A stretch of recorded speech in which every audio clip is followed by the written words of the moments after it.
பங்குனி மாதம் அப்படின்னு சொன்னாலே அது தெய்வீக மாதமாகுங்க.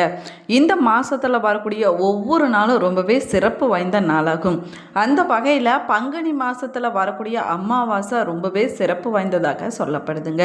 சூரிய பகவான் தன்னுடைய பயணத்தை மீண்டும் புதுசாக தொடங்கக்கூடிய சித்திரை மாதத்திற்கு முன்னாடி வரக்கூடிய அமாவாசை இந்த பங்குனி அமாவாசை என்பதனால இந்த நாளில் பித்ருக்களுக்குரிய கிரகமான சூரிய பகவானை நம்ம வழிபட்டு பித்ருக்களுக்குரிய தர்ப்பணம் நம்ம செய்ய வேணுங்க. அதே போல் வழிபாடு செஞ்சோம்னா முன்னோர்களுடைய ஆசையும் இறைவனுடைய அருளும் நமக்கு பரிபூர்ணமாக கிடைக்கும் அப்படின்னும் சொல்லப்படுது. மேலுமே பங்குனி மாதத்தில் வரக்கூடிய அமாவாசையாக வடமொழியில் சைத்ரா அமாவாசை அப்படின்னும் அழைப்பாங்க. இதை பூதாதி அமாவாசை அப்படின்னும் அழைக்கிறாங்க. இந்த நாட்காட்டியின்படி வரக்கூடிய கடைசி அமாவாசை இந்த பங்குனி மாதத்தில் வரக்கூடிய அமாவாசையாகுங்க. பொதுவாகவே பார்த்தீங்கன்னா அமாவாசைங்கிறது முன்னோர்களை வழிபடுவதற்கும் அவர்களுடைய ஆசையை பெறுவதற்கும் உரிய நாளாக சொல்லப்படுதுங்க. அது மட்டும் இல்லாமல் இந்த நாளில் சிவபெருமானையும் மகாவிஷ்ணுவையும் நம்ம வழிபடுவது ரொம்பவே சிறப்பு வாய்ந்ததாகுங்க. இந்த நாளில் நாம் தானம் செஞ்சோம் அப்படின்னா பித்ரு தோஷத்தை குறைக்க முடியும் அப்படின்னும் நம்பிக்கையாக சொல்லப்படுதுங்க. இப்படி பல சிறப்புகளை கொண்ட பங்குனி மாத அமாவாசை இந்த வருஷம் மார்ச் 18ஆம் தேதி புதன்கிழமை அன்னைக்கு வந்திருக்குதுங்க. அமாவாசை திதி தொடங்கக்கூடிய நேரம்னு பார்த்தீங்க அப்படின்னா காலை 8:29 மணி முதல் மார்ச் 19ஆம் தேதி காலை 7:29 மணி வரைக்கும் அமாவாசை திதியானது இருக்குதுங்க.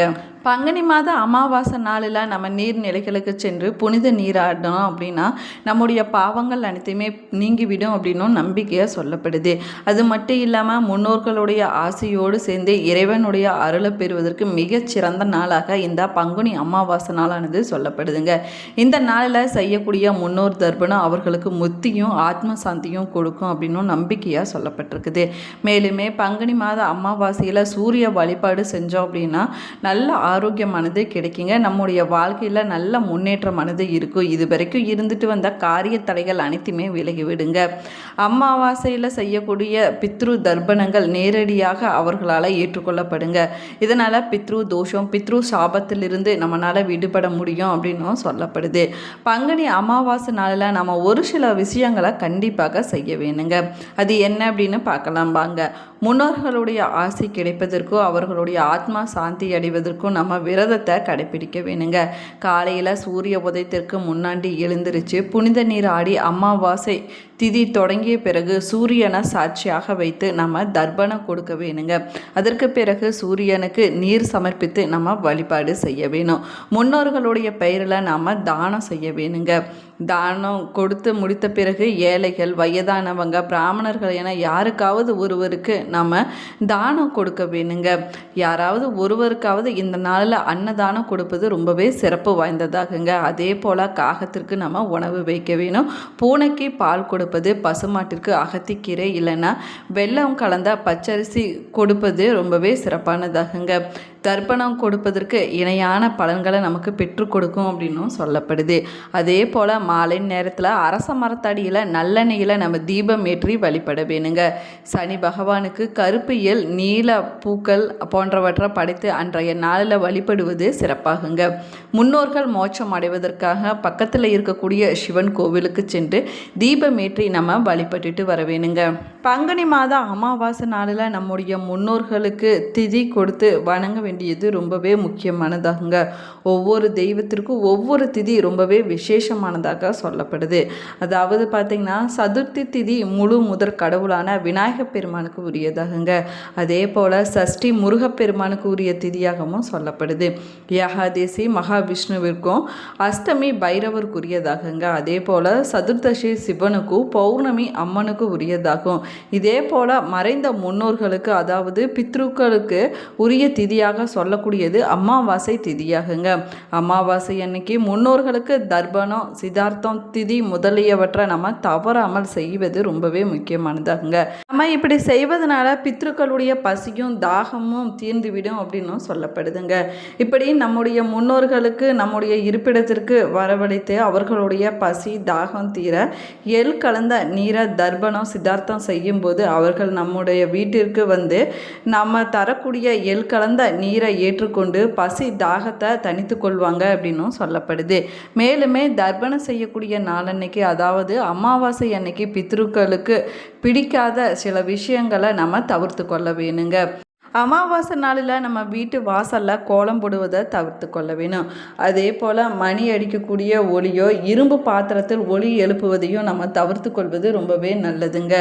அமாவாசை அன்னைக்கு நம்முடைய வீட்டுக்கு பித்ருக்கள் வந்து செல்லும் வரைக்கும், அதாவது தர்ப்பணம் முடியும் வரைக்கும் நம்ம வீட்டு வாசல்லையோ பூஜை அறையிலோ கோலம் போடுவதை தவிர்த்து கொள்ள வேணுங்க. மணி அடித்து ஒலி எழுப்புவதையும் தெய்வங்களுக்கு பூஜை செய்வதையும் நம்ம இந்த நேரத்தில் தவிர்த்து கொள்ள வேணும். நம்முடைய முன்னோர்கள் காகத்தின் வடிவில் நம்முடைய வீட்டுக்கு வருவதாக ஐதீகமாக சொல்லப்படுதுங்க.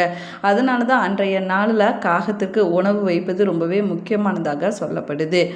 பித்ருக்கு தர்ப்பணம் முடிந்த பிறகு நம்முடைய வீட்டு பூஜை அறையில் கோலம் போட்டு தீபம் ஏற்றி மணி எடுத்து தெய்வீக பூஜைகளை வழக்கம் போல் நம்ம செய்யலாங்க. அதில் எந்த ஒரு தவறும் கிடையாதுங்க. பங்குனி மாத அமாவாசை நாளில் விரதம் இருந்து நம்முடைய குல தெய்வத்தை வழிபட்டோம்னா குல தெய்வத்தினுடைய அருளால் இதுவரைக்கும் நம்முடைய வாழ்க்கையில் இருந்த துன்பங்கள் கஷ்டங்கள் அனைத்துமே விலகி விடுங்க. பிறக்க இருக்கக்கூடிய புத்தாண்டானது பல நன்மைகளை நமக்கு வழங்கக்கூடிய ஆண்டாகவும் இருக்கும் அப்படின்னும் நம்பிக்கையாக சொல்லப்படுது. பங்குனி மாதத்தை திருமண மாதம் அப்படின்னும் அழைப்பாங்க. திருமணத்தில் பிரச்சனை இருக்கக்கூடியவங்க பங்குனி அமாவாசை நாளில் உங்களுடைய முன்னோர்களையும் உங்களுடைய குல தெய்வத்தையும் நினைத்து வழிபட்டிங்கன்னா திருமண தடையானது விலகி விடுங்க. ஆண்டின் 12வது மாதமாக வரக்கூடியது பங்குனி மாதமாகுங்க. புரட்டாசி மாதத்திற்கு சமமான பொன்னிய பலன்களை பெற்றுத்தரக்கூடிய மாதமாகவும் இந்த மாதமானது சொல்லப்படுது.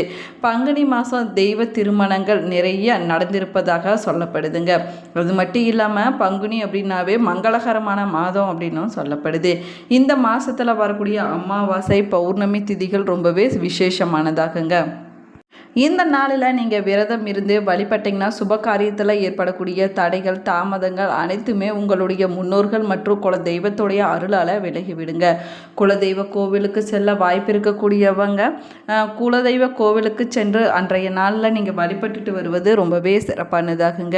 அப்படி குலதெய்வ கோவிலுக்கு செல்வதற்கு வாய்ப்பு இல்லை அப்படின்னு சொல்லக்கூடியவங்க உங்களுடைய வீட்டிலேயே வழக்கமாக அமாவாசை வழிபாட்டை முடித்த பிறகு உங்கள் வீட்டு பூஜை அறையில் நீங்கள் உட்கார்ந்து உங்களுடைய குறைகள் பிரச்சனைகள் எதுவாக இருந்தாலும் சரிங்க, என்ன பிரச்சனைகள் தீர வேணும் அப்படின்னாலும் சரி, அதை நினைத்து உங்களுடைய முன்னோர்கள் மற்றும் குல தெய்வத்திடம் மனதார நீங்கள் வேண்டிக் கொள்ள வேணுங்க.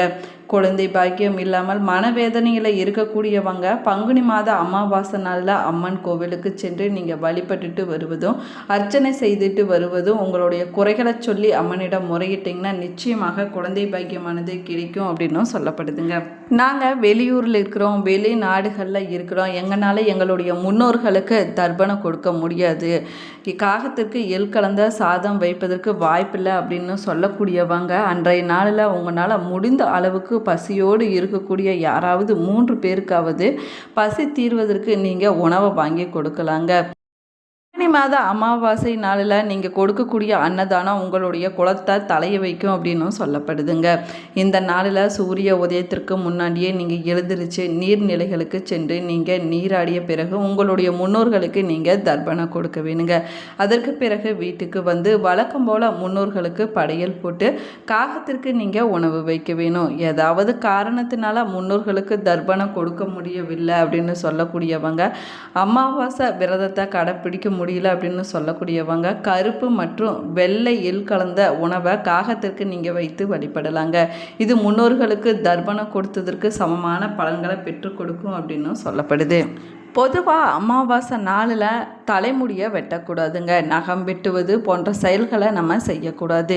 அதுலேயும் முக்கியமாக அமாவாசை நாளில் வீட்டில் அசைவ உணவுகளை சமைக்கவோ சாப்பிடவோ கூடாதுங்க. ஏன்னா முன்னோர்களை வழிபடக்கூடிய நாள் அமாவாசை நாளுங்கிறதுனால இந்த நாளில் அசைவ உணவுகளை சமைக்கக்கூடாது அப்படின்னு ஐதீகமாக சொல்லப்படுது. அமாவாசை நாளில் சுப காரியங்கள் சுப நிகழ்ச்சிகள் எதுவுமே நடத்தப்படுவது கிடையாதுங்க. இது முன்னோர்கள் வழிபாடு மற்றும் தர்ப்பணம் கொடுப்பதற்கு ஏற்ற நாள் என்பதனால இந்த நாளில் எந்த ஒரு சுப காரியங்களுமே செய்யப்படுவதில்லைங்க. அதுலேயும் குறிப்பாக தமிழகத்தில் தென்பகுதியில் இது போன்ற நம்பிக்கைகளானது இருக்குது. ஆனால் வடக்கு பகுதியில் இப்படி யாரும் சொல்வது கிடையாதுங்க.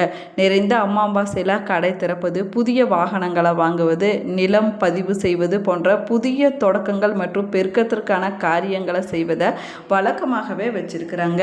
இந்த பதிவு உங்களுக்கு பயனுள்ள தகவல்களை கொடுத்துருக்குன்னு நினைக்கிறேன். இந்த பதிவு உங்களுக்கு பிடிச்சிருந்தா லைக் பண்ணுங்க, ஷேர் பண்ணுங்க, கமெண்ட் பண்ணுங்க. இன்னும் நம்ம சேனலை சப்ஸ்கிரைப் பண்ணலன்னா சப்ஸ்கிரைப் பண்ணிக்கோங்க. கூடவே இருக்கிற பெல் ஐக்கானையும் ப்ரெஸ் பண்ணிக்கோங்க.